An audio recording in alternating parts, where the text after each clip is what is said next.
ప్రేక్షక మిత్రులందరికీ కూడా శుభాకాంక్షలు. ఫిబ్రవరి నెల రాశి ఫలితాలని మనం తెలుసుకోబోతున్నాం. అన్ని వర్గాల దృష్టి పెట్టుకొని గోచార గ్రహస్థితులన్నింటినీ దృష్టిలో పెట్టుకొని చెప్తున్నాను. జాతకం అనేది పడుతున్న వర్షానికి ఒక్క గొడుగు మాత్రమే, కానీ జాతకం జీవితం కాదు. మీరు మిమ్మల్ని నమ్మండి, మీ ఇష్టదైవాన్ని నమ్మండి, మీరు చేయాల్సిన బాధ్యతను ఖచ్చితంగా నెరవేర్చండి. భగవంతుడు మీతోనే ఉంటాడు. మనం ప్రయాణంలో ఒక స్పీడ్ బ్రేకర్స్ ఎలా ఉంటుందో అలా జాతకాన్ని వాడండి. ఈ యొక్క జాతకం, ఈ వీడియో మీ యొక్క వ్యక్తిగత జాతకానికి ఒక 30% మాత్రమే వస్తుంది. మీ యొక్క సంపూర్ణ జాతకం మీ యొక్క date of birth, time of birth ద్వారానే వస్తుంది. కాబట్టి జాతకం పడుతున్న వర్షానికి గొడుగు. కుంభరాశి మిత్రులారా, ఫిబ్రవరి 2026 శుభాశుభ ఫలితాలు ఎలా ఉన్నాయంటే, మీరు వేరుగా ఆలోచిస్తున్నారు, అదే మీ యొక్క బలం. వేరుగా అందరికంటే ఒక డిఫరెంట్గా ఆలోచిస్తున్నారు, అదే మీకు బలం, అదే మిమ్మల్ని ముందుకు తీసుకెళ్తుంది. కుంభరాశి వారికి నమస్కారం. ఏళ్నాటి శనిలో నడుస్తున్నటువంటి ఆఖరి భాగంలో ఉన్నారు. స్త్రీ పురుషులు ఇరువురు కూడాను ఈ వీడియో చివరి వరకు చూడాలి, ఎందుకంటే మీ ఆలోచన అందరికీ అర్థం కావట్లేదు. ఎందుకు మీరు కొంచెం ఒంటరిగా అనిపిస్తున్నారు, ఏ దిశలో మీరు సరైన దారిలో ఉన్నారో స్పష్టంగా అర్థమవుతుంది. గురు బృహస్పతి 5వ స్థానంలో, శని 2వ స్థానంలో, ధనం కుటుంబ బాధ్యత మాట. రాహు 1వ స్థానంలో, కేతు 7వ స్థానంలో, శని కుంభరాశి అధిపతి వ్యవస్థ సమాధానంలో ఉంటున్నారు. మీ ఆలోచన భవిష్యత్తుకు చెందింది, కానీ ప్రస్తుతం అది పరీక్షగా ఉంటుంది. ఏం చేయాలో అర్థం కాకుండా ఉంటుంది, కానీ భవిష్యత్తులో మాత్రం మీరు చేసినటువంటి ఆలోచన ఇంకొక 20-30 ఏళ్ల వరకు మీ కుటుంబాన్ని, మీ వంశాన్ని నెక్స్ట్ లెవెల్కి తీసుకెళ్లే స్థితికి వెళ్ళిపోతుంది. ఈ నెలలో కుంభరాశి ఎదుర్కొనే అసలు పరీక్ష ఏమంటే, నేను ఇలా ఆలోచించడం తప్ప ఎందుకు ఎవరు అర్థం చేసుకోవట్లేదు నన్ను గుర్తుంచుకొని, అందరికీ అర్థమయ్యే ఆలోచన కొత్తది కాదు. ఈ నెల మీ మాటలు కాదు, మీ క్రమశిక్షణతో మాట్లాడాలి మీరు. ఇంకా ఉద్యోగం చేస్తున్నటువంటి వారికి, కుంభరాశిలో ఉన్న వారికి, స్త్రీ పురుషులకి కూడా కొత్త ఐడియాలు వస్తాయి, కానీ అంగీకారం ఆలస్యం అవుతుంది. సీనియర్లతో అభిప్రాయ భేదాలు వచ్చే అవకాశాలు ఉన్నాయి. వాదనలు వద్దు, రిజల్ట్ చూపించి గౌరవం పొందండి. తప్పకుండా మీరు వినిపించాలి, కానీ గట్టిగా కాదు, అర్థమయ్యేటట్టుగా వినిపించాలి. బాగా అర్థం చేసుకోండి. ఇక నూతన ఉద్యోగం కోసం ప్రయత్నం చేసేవారు టెక్నికల్, డాటా, నెట్వర్క్ రంగాల్లో అవకాశాలు. కాన్ఫిడెన్స్ చాలా అవసరం. మీరు వేరుగా ఉన్నదే మీకు అడ్వాంటేజ్, అందరికంటే భిన్నంగా ఉండడం మీరు అడ్వాంటేజ్. ఇంకా ఇండస్ట్రీస్లో వాళ్ళకి టెక్, ఇన్నోవేషన్స్, కన్సల్టెన్సీ అనుకూలాలు. సర్వీస్ సెక్టార్లో కొత్త విధానాలు బాగా కలిసి వస్తాయి.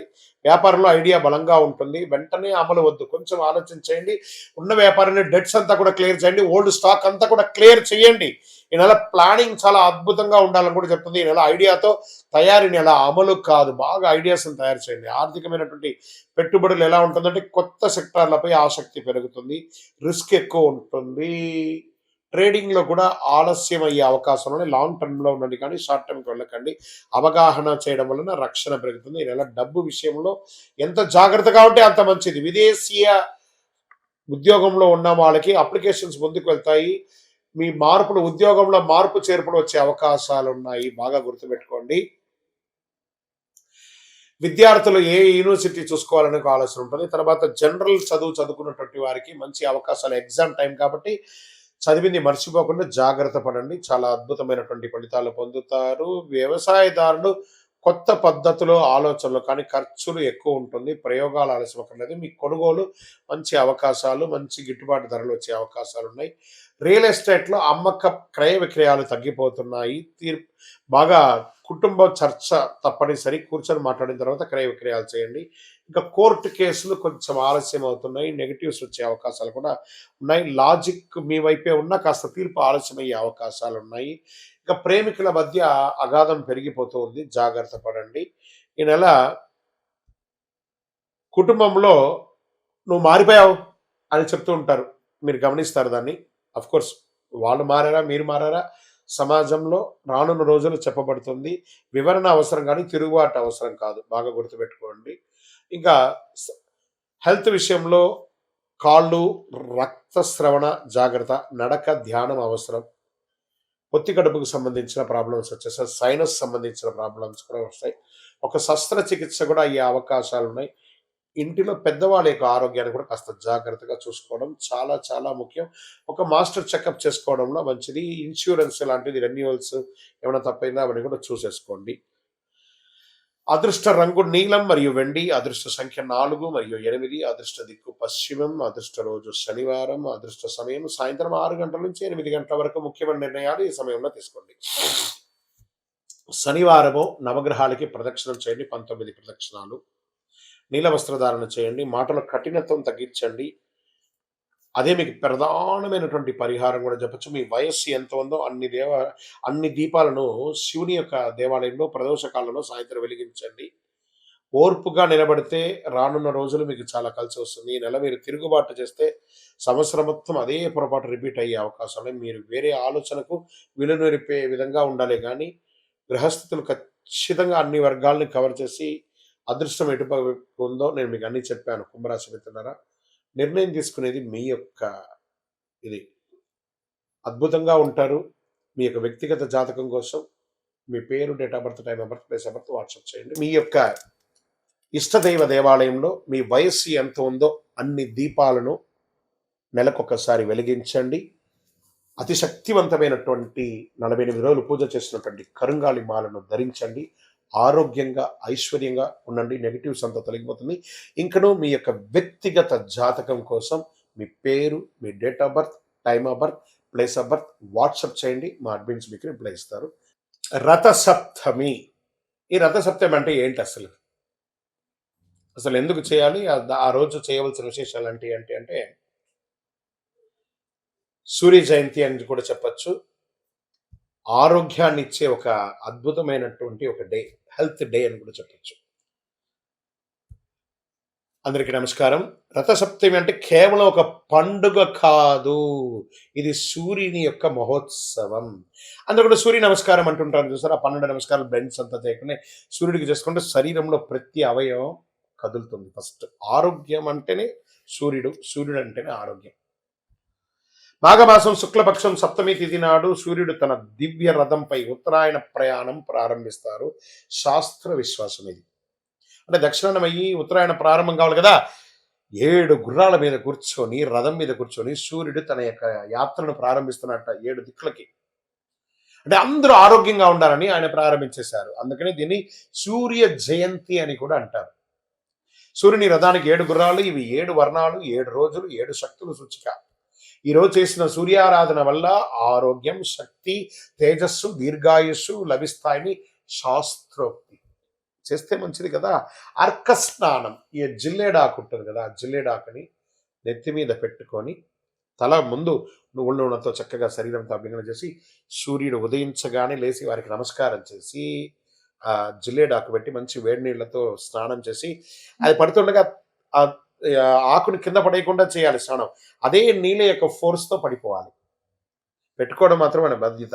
అది జిల్లేడాక అంటే అవును, అక్కడే శ్వేతార్క మూల నివాసాయ. ఆయన శ్వేతార్కం అంటే ఆయనకి చాలా ఇష్టం, తెల్లటి జిల్లేడు అంటే. ఆ అర్కం ఎలా పెట్టుకోవాలి? ఆకులు తల, భుజాలు, మోకాళ్ళపై ఉంచుకొని స్నానం చేయాలి. ఇది రోగ నివారణకు ఒక అద్భుతమైనటువంటి శక్తి. కాబట్టి ఆన్లైన్లో తెచ్చుకొని, సిటీలో ఉన్న వాళ్ళకి దొరకవచ్చు, ఆన్లైన్లో తెచ్చుకొని, లేదా కొంచెం అటుపక్క అలా వెళ్ళండి. ఊరు బయట వెళ్ళాలంటే ఎక్కడ పడితే అక్కడ జిల్లేడు చెట్టు ఉంటుంది, తెంచి పెట్టేసుకొని కవర్లో పెట్టేసుకోండి, చక్కగా తీసుకోండి. ఇంకా తూర్పు దిశగా నిలబడి సూర్యుడికి అర్ఘ్యం నీళ్లు వదలడము.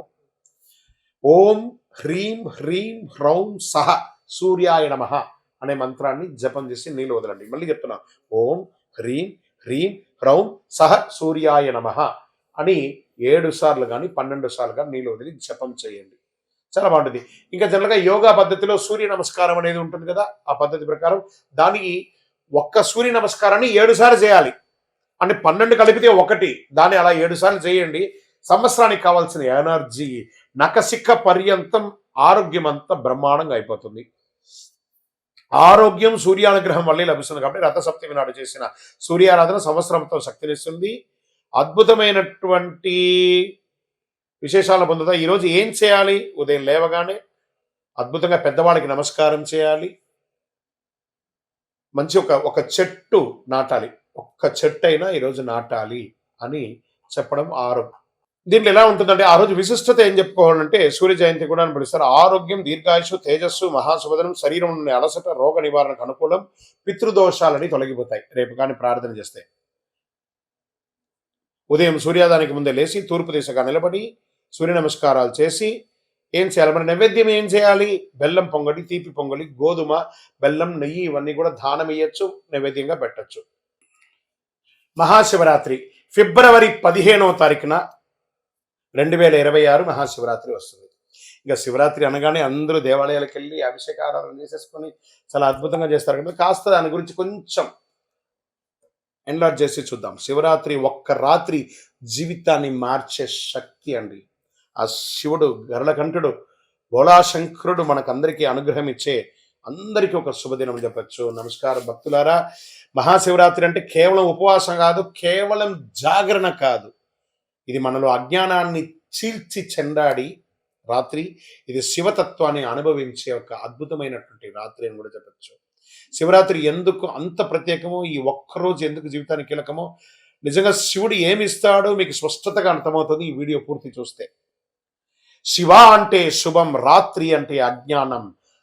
ఆ యొక్క శుభాన్ని ఇచ్చే శివుడు అజ్ఞానాన్ని ఇచ్చే ఆ రాత్రిని తొలగించే రాత్రి శివరాత్రి. అజ్ఞాని నశించి శుభతత్వం వెలుగులోకి వచ్చే రాత్రి. ఈ రాత్రి శివుడు పుట్టినరోజు కాదండి, బాగా గుర్తుపెట్టుకొని. వివాహం జరిగిన రోజు మాత్రమే కాదండి, ఇది మన చైతన్యాన్ని మేలుకొలిపే రోజు కూడా. ఈ రాత్రి ఎందుకు అంత శక్తివంతమైనదంటే, పురాణాల ప్రకారం మహాశివరాత్రి నాడు భూమి, ఆకాశం, బ్రహ్మాండ శక్తులు ఒకే లయలో ఉంటాయి. మన శరీరంలో శక్తి సహజంగా పైకి ప్రయాణిస్తాయి. అందుకే ధ్యానం సులభం, మంత్ర జపం ప్రభావవంతంగా ఉంటుంది, మనసు నిశ్శబ్దంగా ఉంటుంది. ఇది భక్తి కాదు, శరీరం మనసు యొక్క శాస్త్రం అని కూడా చెప్పచ్చు. శివలింగం రాయి కాదు, దీని గురించి తెలుసుకోవాలి అందరూ కూడా. అది ఆకారం లేని పరమతత్వానికి చిహ్నం, సృష్టికి మొదలు, అనంతం లేని ఒక తత్వం అని కూడా చెప్పచ్చు. అభిషేకం చేయడం అంటే ఏంటిది? నీటితో మన అహంకారాన్ని కడగడము, పాలతో మన కోపాన్ని చల్లార్చడము, బిల్వపత్రంతో మన కోరికలను అర్పించడము. అందుకే శివుడు కోరేది వస్తువులు కాదు, మార్పు. ఓం నమ శివాయ అనే ఒక మంత్రాన్ని, పంచాక్షరి మంత్రాన్ని ఎంత వీలుంటే అంత జపం చేయండి, అంత బాగుంటుంది. ఇంకా ఉపవాసం ఎందుకు చేస్తారు? మీ యొక్క జీర్ణక్రియలన్నీ కూడా అద్భుతంగా క్లెన్స్ అవుతుంది, శరీరాన్ని తేలిక చేస్తుంది, ఆలోచనలు శుద్ధి చేస్తుంది, ఆత్మబలాన్ని పెంచుతుంది. అందుకే ఈరోజు ఉపవాసానికి ప్రత్యేక శక్తి ఉంది. ఉపవాసం అంటే నేను ఉపవాసం అని చెప్పి బాదం పాలు 1 లీటర్ తాగడం, రకరకాల పండ్లు తినడం కాదు. ఉపవసించడం, స్వామివారి నామస్మరణతో భగవంతుడికి దగ్గరగా వసిస్తూ ఓం నమ శివాయ, ఓం నమ శివాయ, ఓం నమ శివాయ. ధనుర్మాసంలో వైకుంఠ ఏకాదశి గాను, మాఘమాసంలో చక్కగా శివరాత్రి గాను 1 నెల రోజుల గ్యాప్లో 2 ఉపవాసాలు ఉండడం వల్ల ఆరోగ్యం, ఎప్పుడైతే ఆహారం పడదో శరీరానికి, ఆటోమేటిక్గా ఆరోగ్యం అనేది క్లెన్స్ అవుతుంది, ఒక ఓవర్ ఆయిల్ లాగా అయిపోతుంది, ఆత్మబలాన్ని పెంచుతుంది. జాగరణ ఎందుకు చేయాలి మరి? శివరాత్రి జాగరణ అంటే నిద్ర లేకపోవడం కాదు, అవగాహనతో ఉండడము. నిద్ర అజ్ఞానం, జాగరణ జ్ఞానం అన్నారు. అందుకే ఈ ఒక్క రాత్రి జాగరణ జీవితంలో ఎన్నో తప్పుల నుంచి కాపాడుతుంది, జాగరణ ఉంది. ఎవరు శివరాత్రి పూజ చేయాలి? ఉద్యోగ సమస్యలు ఉన్నవారు, ఆరోగ్య సమస్యలు ఉన్నారు, మానసిక ఒత్తిడి ఉన్నారు, కుటుంబ కలహాలు ఉన్నవారు శివుడి సమస్యలతో తీసుకోపోడండి. సమస్యను ఎదుర్కొనే శక్తిని ఇస్తాడు, గుర్తుపెట్టుకోండి. అది శివరాత్రి రోజు చేయండి, ఇదే శివకృప. శివరాత్రి రోజు ఏం చేయాలి? సాధ్యమైనంత వరకు ఉపవాసం ఉండాలి, శివనామస్మరణ చేయాలి, బిల్వపత్రార్చన చేయాలి, కొద్దిసేపు మౌనం ఉండాలి, రాత్రి ధ్యానం లేదా మంచి కథ, శివకథ వినండి చక్కగా. అందుకని సినిమాలకు వెళ్ళి టైం పాస్ చేయడం కాదు. భయం అవసరం లేదు, ఖరీదైన పూజ అక్కర్లేదు, భక్తి అవగాహన చాలండి. ఎవ్వరు చెప్పిన శివరాత్రి నిజం, ఇది గుర్తుపెట్టుకొని. శివుడు కోరికలు తీరుస్తాడు అనుకుంటే అది భక్తి, శివుడు మనల్ని మారుస్తాడు అనుకుంటే అది జ్ఞానం. మహాశివరాత్రి కోరికల పండగ కాదు, చైతన్య పండగ. మహాశివరాత్రి మీ జీవితంలో శాంతి, స్థిరత్వం, శివతత్వం ప్రసాదించాలని. ఓం నమ శివాయ. అందరూ ఆయురారోగ్య ఐశ్వర్య భోగభాగ్యాలతో ఉండాలని అఖిలాండ కోటి బ్రహ్మాండ నాయకుడు ఆ యొక్క కైలాసనాథుని ప్రార్థన చేసుకుంటున్నాం. ఓం నమ శివాయ, ఓం నమ శివాయ, ఓం నమ శివాయ.